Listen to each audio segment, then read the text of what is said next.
漫威最屌的大杀器是什么？面对这个问题，看过电影的估计都会回答无限手套和无限宝石。但实际上，漫威世界观下凌驾于这俩东西之上的神器并非不存在。灭霸的一个响指，搞不好还不如浩克身上的烂裤衩。就连无限宝石其实也不止6颗，甚至还有1颗落到死士手里，可以轻松碾压灭霸那6颗。今天就让我们打开漫威英雄们的衣柜和武器库，来算一算他们都藏了什么好东西吧。说起英雄们的装备，比武器优先级还高的，恐怕就是他们的制服了。大部分英雄在诞生的时候都会伴随着一些标志性的穿搭，比如外穿的内裤或者造型各异的面具。这些颇有行为艺术之风的设计，既是他们的工作服，也是礼服。总归在现实中，如果你看到一个肌肉结扎的纯爷们儿，穿着紧绷绷的连体紧身衣，搭配斗篷，再配上一个小1号的三角裤，让身上所有突出部的轮廓都暴露在围观群众的视线中时，大部分人估计都会选择报警，顺便再多看2眼。但是在电影漫画的世界里，没关系，所有紧身衣变态都有可能是微服私访的超级英雄。可惜或许是觉得红色三角裤还是有伤风化，隔壁 DC 的内裤外穿鼻祖在电影里已经对造型做出了修改，连体紧身衣今犹在，不见当年内裤红。不过在超人都抛弃了自己外用内裤的现在，漫威倒是有一位英雄仍然坚守着陪伴自己几10年的裤衩，他就是绿巨人浩克。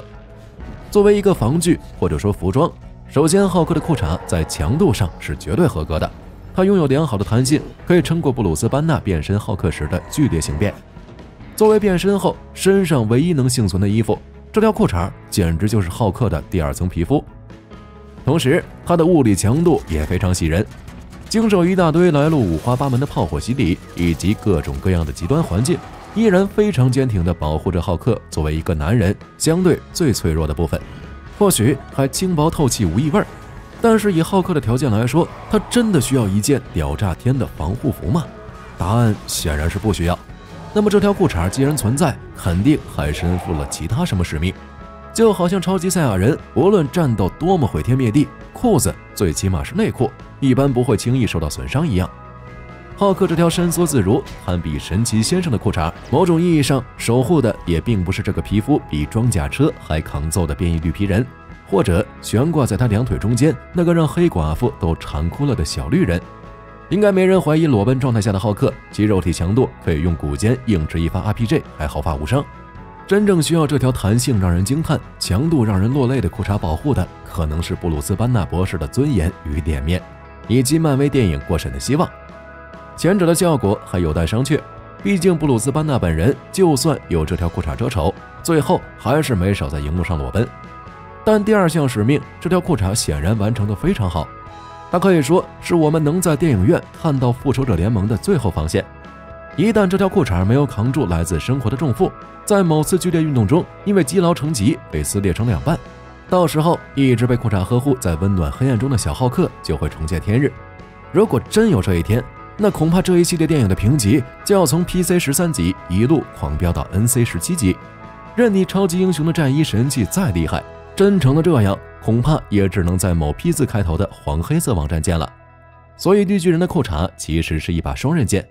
它既是默默守护漫威电影宇宙的最后防线，又是可以轻松毁掉漫威电影宇宙的灭世开关。灭霸及其无限宝石一个响指才干掉宇宙1半生命，而整个 MCU 宇宙的死或生皆在此裤衩一念之间。恐怖如斯，实乃漫威武器装备中的顶级神物。不过对着浩克的烂裤衩把牛逼吹得天花乱坠，似乎就显得漫威其他靠装备的家伙有点没那么厉害了。毕竟大部分战衣能力非常酷炫的家伙本体都没有什么战斗力，脱了装备的裸奔状态与普通人无异。但凡事皆有例外，这位自称好邻人的紧身衣变态兼人猿泰山狂热粉，介于靠科技的土豪和靠变异的穷鬼之间，这就导致虽然他的身体素质比钢铁侠黑豹要强上不少，但装备质量就差更多。某种意义上，基础款蜘蛛侠战衣的技术含量基本上也就比死侍强了一点，主要作用就是遮盖身体，避免裸奔。尤其是最早的托比马奎尔版蜘蛛侠，取消了蛛网发射器的设计，剥夺了基础版蜘蛛侠战衣最后一点科技含量。不过好在随着电影版本发展，彼得·帕克的人设也逐渐从一个既自恋又自闭的孤单小青年。至于 MCU 版，更是除了最初的卫衣 DIY 版之外，剩下的全交给漫威头号制服大亨蜘蛛侠的已故干爹钢铁侠定制了。但是介于蜘蛛侠本身就有变异后异于常人的肉体能力，所以电影里大部分战衣基本都还是以一个辅助功能为主，这也导致这些战衣在同类装备里显得没太多特殊性。而与蜘蛛侠差不多处境的是和他一起在美队3初登场的黑豹。黑豹作为瓦坎达的统治者，同样需要吃下新星草和黑豹神建立，顺便给自己体质感官进行全方位增强。除了没有蜘蛛感应和爬墙这样的额外效果外，大体上都和蜘蛛侠差不多。但黑豹比蜘蛛侠强在一个非常朴素的地方，他有钱又有权。瓦坎达拥有几乎被塑造成外星文明级别的科技，再加上出产比石油还金贵的特殊材料震金，坐拥如此雄厚资源的黑豹，自然在战衣制造上也比蜘蛛侠出手阔绰不少。毕竟得跟得上国王的派头。于是黑豹战衣使用了通体震金打造，战衣上配备了隐形技术，可均匀吸收动能，使它刀枪不入。同时它的靴子鞋底有震金附加垫，可调整不同的震动频率，让它能无声无息地在建筑物的侧面奔跑，也可以在水面上行走。不过和蜘蛛侠一样，黑豹也是一位朴实刚健派流的选手，并没有在战衣上加装什么特别装备。而单说装备层面，比这两个人更强的大概就是蚁人了。其实皮姆博士自家 DIY 的蚁人战衣在制作工艺上可能比不过史塔克造的钢铁蜘蛛侠战衣以及黑豹的震金战衣，但蚁人的装备贵在搭载了随意变大变小的能力，单凭这个能力让蚁人多次成为复仇者联盟里的 MVP。 不过身怀承载无数男人梦想的能力，蚁人最终还是选择成为一个英雄，而不是变小钻进一些不该去的场所。不得不说，蚁人确实是个汉子。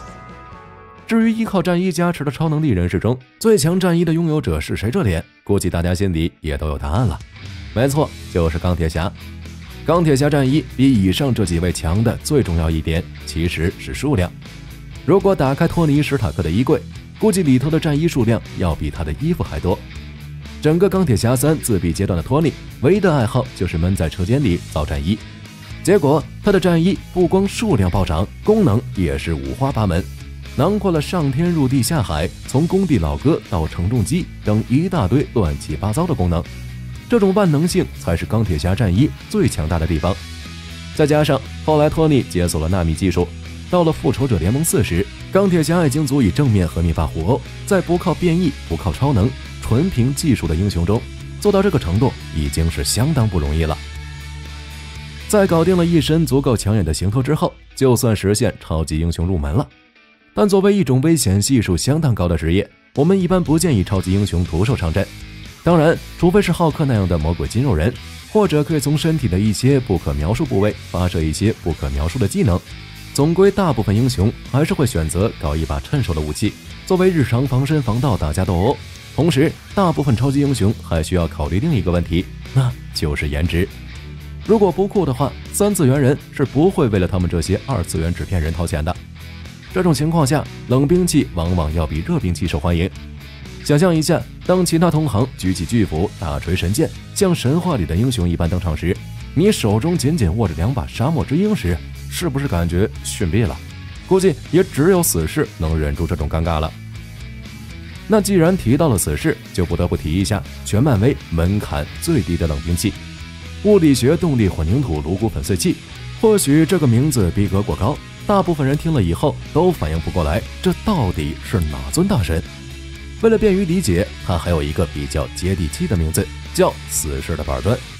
作为随处可见的建筑材料，板砖平凡的外表下隐藏着凶悍的性能。起码它收拾起教养院的恋童癖们时，效率不输一边电锁的枪。极强的泛用性与离谱的量产规模，让板砖成了受超级英雄临幸过的武器中最平民的基础款选择，出门在外干架开瓢的最佳武器。可能大部分超级英雄考虑到个人形象问题，是不会去考虑这种武器的。大概也只有死侍这种完全没有偶像包袱，靠重口暴力少儿不宜做卖点的角色，才可以驾驭住板砖这该死的气质。不过在板砖极具个性的衬托下，其他用冷兵器的英雄似乎就没那么酷了。比如天天被漫威拿捏压榨了10年价值的老实人鹰眼，这位常年被评价为复仇者联盟吊车尾的老伙计，他也没有黑寡妇那样火辣的身材，在武器炫酷程度上和板砖这种个性武器一比，他的弓箭既没有什么恐怖杀伤力，搞笑能力也先天不足，也难怪被漫威各种瞧不上了。但是依然有一部分武器获得了超越死侍板砖的人气，比如雷神手里的妙尔尼尔，这把破锤子可以说是漫威武器库中头号废人养成器。雷神索尔刚出场时，从日常出行手段到打架放电都被这锤子一手包办了。可能也就是锤子尺寸太大，不然他可能吃饭剔牙都需要用到这把锤子。就连索尔这个标准5大3粗的维京佬都吐槽过自己可能不是雷电之神，而是锤子之神，纯是被这把万能的锤子养废了。但是作为漫威里前几苦逼的英雄，雷神的日子也不好过，户籍上有名有姓的人基本死了一遍，从父亲到母亲再到弟弟姐姐，然后作为自己保姆以及力量象征的锤子也被黑化精灵女王海拉徒手接住捏碎了。正巧雷神脑袋也不是很灵光，漫威官方给他安排数值时，在肉体方面非常大方，而智力仅给了2。于是在锤子被捏碎后，智力只有2的雷神陷入了迷茫。好在他不太灵光的维京脑袋最后还是意识到自己不是什么锤子之神，而是雷电之神，于是彻底觉醒了雷神之力，当了一段时间皮卡丘之神。只不过毁掉的武器直到复仇者联盟3与4里才搞到新的替代品。同时关于雷神之锤还有一个不得不提的，就是到底有多少人可以拿起它这件事。就像所有传说里的神器一样，奥丁对妙尔尼尔下了咒语，要举起这把保姆级神器需要满足3个条件才能得到锤子的认可，分别是使用者能力要足够强，使用者要有足够正义或纯洁的内心，以及使用者举起锤子后是否能做出有正面意义的行为。但是很显然，有些时候这些条件也是扯淡的，因为7位能拿起雷神之锤的人中就有死亡女神海拉，而剩下5个中，奥丁、索尔父子不用说了，剩下的就基本都是外人了。首先，复仇者联盟2里，雷神为了装逼就让队友们试着举过锤子，虽然其他人都没举起来，但是美国队长尝试的时候，锤子其实已经微微松动了。索尔当时的表情就像美国队长的手抓着的不是锤柄，而是他女朋友的屁股一样。好在最后没拔起来，也算是给索尔留了点面子。不过复联4里，美队还是如愿以偿，当肥宅雷神被灭霸按在地上殴打的时候，美队拿起妙尔尼尔对着灭霸就是一顿疯狂输出，可惜帅气归帅气，最后还是被灭霸反杀了。而第5位能举起妙尔尼尔的就是绯红女巫的机械男友幻视了。幻视在电影里2次举起妙尔尼尔。第6位则是如今已经在大荧幕亮相的新一代女雷神简·福斯特。以上这些人估计看过电影的都能数出来，但是这隐藏的第7位就比较离谱了。第7位能举起妙尔尼尔的不是别人，正是隔壁 DC 家的头牌明星超人。在那个超人还没从红内裤外穿毕业的时代，漫威和 DC 搞过一次梦幻联动，漫画的名字就叫《正义联盟大战复仇者联盟》。总之就是这2波随便同时出现，可能会引发严重版权问题的人凑在一起。而在这部漫画的最后决战中，为了突破敌人的立场，出现了超人左手美队震惊盾，右手雷神之锤妙尔尼尔，这种电影都不敢拍的画面，只不过事后超人又不举了。这时候雷神才凑过来臭屁地说，某些英雄豪杰能被允许在危急时刻克服咒语，才让超人没那么尴尬。作为漫威电影里最大的神器批发商，奥丁统治的阿斯加德以及其下辖的生产车间矮人星尼维达承包了电影里大部分大杀器的生产任务。失去武器的雷神考虑到中间商赚差价的问题，决定直接去厂家提货。虽然这时候矮人星已经被灭霸糟蹋过一轮了，但是太空版提利昂、兰尼斯特、矮人王艾崔倒是幸存了下来。艾崔帮索尔打造了新武器，当然了，代价是索尔需要自己下车间操作。只不过这个锻造车间的凶狠程度比较过分，因为新武器也要采用阿斯加德的特产金属乌鲁，锻造时需要极高的高温，所以索尔需要将自己置身在中子星几千亿度的高温之下，用手启动熔炉，险些丧命。最后融化的液态金属被浇注进模具，然后由树人格鲁特用自己的手臂制造握柄才算打造出来。而这把武器就是风暴毁灭者。这个名字来自于漫画里马面雷神使用的同名战锤，只不过那个设定里是由奥丁打造，电影里给它改造成了斧子形状，所以也被翻译成风暴战斧。但是不得不说，确实斧子这种武器更加符合维京佬们凶暴的气质。某双刀光头杀神狂在来到北欧以后，也是选择换上了一把与妙尔尼尔匹敌的斧子。不同的世界，同样的选择。风暴毁灭者威力比雷神之锤更甚，除了比雷神之锤更强的威力之外，飞行、召回以及大范围放电等功能都一应俱全。更重要的是还有空间传送功能，可以召唤出彩虹桥。电影里，索尔拿着这把斧子出场时所向披靡，以无双割草的架势横扫了灭霸的手下，还打破了6颗无限宝石制造的屏障，力压无限手套重创灭霸。唯一可惜的是，还是没能阻止他打那该死的响指。至于还有什么武器能比这把风暴毁灭者还强的话，那估计只有阿斯加德唯一指定拆迁办火炬人苏尔特尔他手中巨大火焰剑暮光之剑了。关于这把让阿斯加德房地产行业彻底崩盘的大杀器，其来源以及其主人的原型都显而易见，就是北欧神话里灭世火炬人史尔特尔以及他手中的火箭。在北欧神话诸神黄昏里，史尔特尔杀死了丰饶之神弗雷，然后将手中的剑掷向天空，产生巨大的火焰，燃烧了9界。漫威这位火炬人除了在名字里多加了一个字母，以及给武器改了个名字之外，不能说非常相似，也基本是完全照搬了。索尔特尔的暮光之剑可以大破维度障碍，抗衡奥丁之力，而最重要的是，一旦暮光之剑与另一个神器永恒之火结合，那苏尔特尔的能力将提升到一个无法估计的程度。而电影里，这永恒之火就在奥丁的宝库里。5000万年前，奥丁将它从苏尔特尔手里夺走，然后锁在了自家保险柜里。然后电影开头，索尔又再次击败苏尔特尔，将他的王冠也顺手锁在了宝库里。如此巧合的事情，最后不出点乱子，都对不起大家这缘分。于是，在最后与海拉交战时，索尔决定利用苏尔特尔打倒海拉。于是，苏尔特尔的王冠与永恒之火结合，让苏尔特尔变成了一个身高超过1000英尺的超级巨人。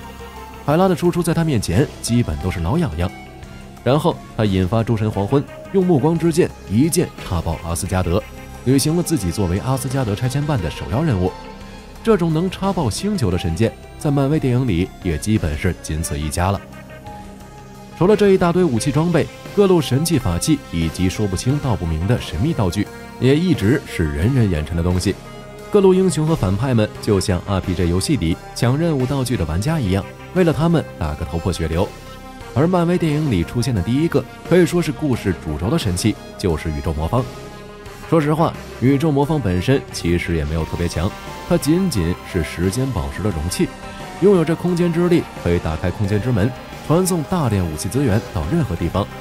而索尔的臭弟弟洛基，在漫威系列电影里干的事总结一下，其实就是雷神1死掉，然后复联1偷宇宙魔方，雷神2里死掉，然后雷神3里顺走宇宙魔方，复联3里被灭霸捏死，还被抢走了宇宙魔方。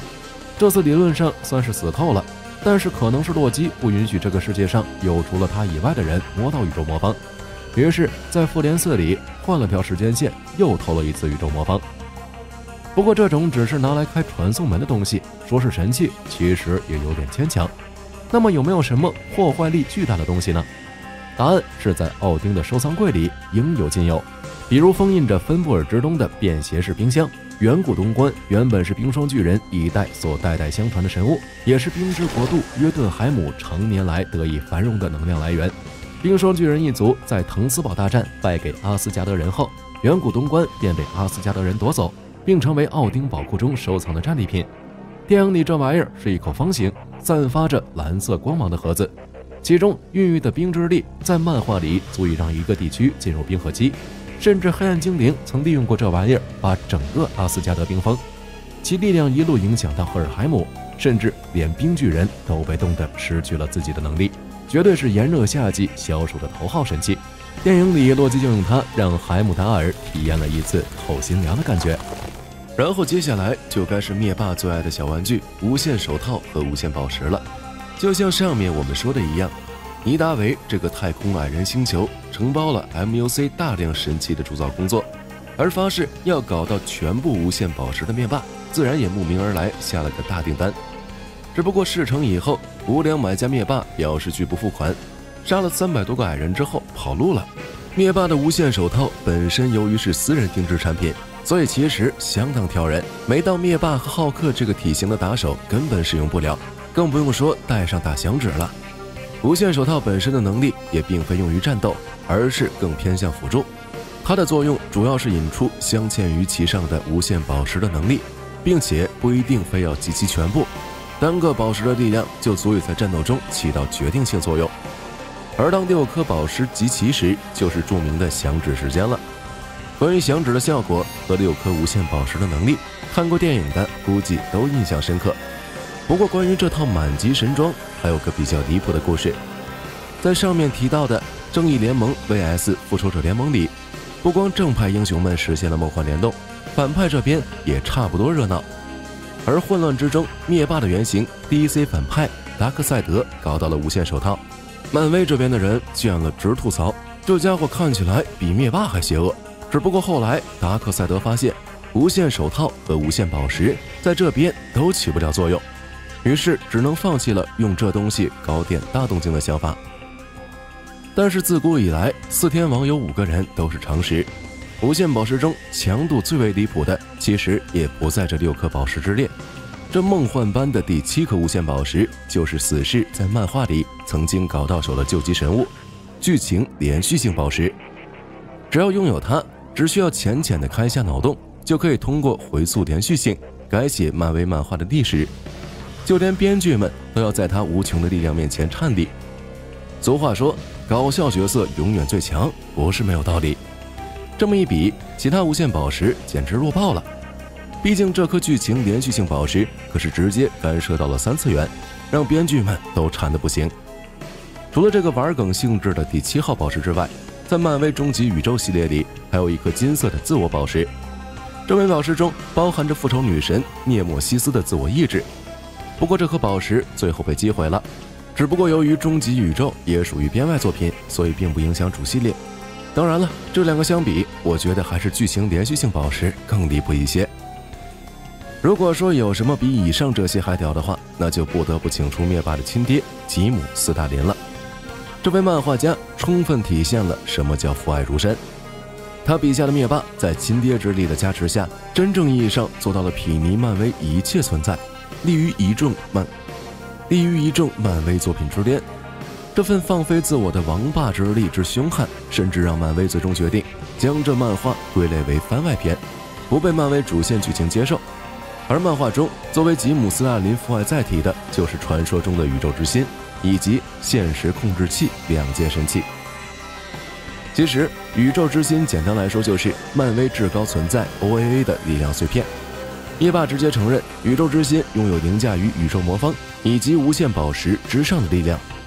而更为逆天的现实控制器其实是一件 OAA 大佬放在每一个宇宙里用于控制现实的装备。一般来说，即便是永恒、生命法庭之类的存在都无法触碰到这件装备，但灭霸在无穷无尽的父爱加持下获得了这件神器，开启了究极版灭霸之力。在能力上，现实控制器可以让灭霸吸收漫威宇宙的各个神明之力，而在漫画中，灭霸也是先后吸收了死亡、吞书、秩序、混沌、默克、克洛诺斯、爱情、仇恨、永恒、无限以及全套的无限宝石的力量，成为了究极版的灭霸。在实力上，这一段位的灭霸不仅可以怼翻生命法庭，更是在漫画中吸收了生命法庭的力量，一度连 OA 大佬都有点无可奈何。对究极版灭霸没有一个好的处理办法，可见现实控制器的能力之强悍。除了以上提到的这些，漫威里屌爆的神器其实还有一大堆，你最喜欢其中哪一个呢？欢迎在评论区留言讨论。喜欢漫威的小伙伴点点关注。本期视频内容就到这里，我们下期再见。